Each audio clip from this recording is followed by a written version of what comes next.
ଉପାୟ ପାଇଁ ଶରଣ ପଶିଲେ।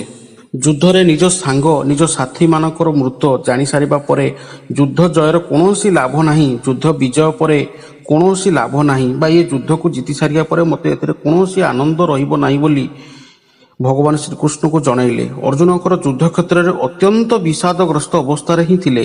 ଏହିପରି ଯୁଦ୍ଧରେ କୌଣସି ମୂଲ୍ୟ ନାହିଁ ଆଉ ଏପରି ବିଜୟକୁ ନେଇ କୌଣସି ଭାବରେ ସେ କୌଣସି ଖୁସି ମନେଇ ପାରିବେ ନାହିଁ ବୋଲି ନିଜର ମନ କଥା କହିଲେ।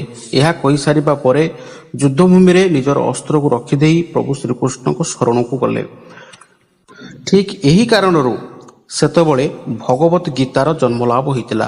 ପ୍ରଭୁ ଶ୍ରୀକୃଷ୍ଣ ଅର୍ଜୁନକୁ ଯେଉଁ ଉପଦେଶ ଦେଇଥିଲେ ତାହାକୁ ମହର୍ଷି ବ୍ୟାସଦେବ ଲିପିବଦ୍ଧ କରିଥିଲେ।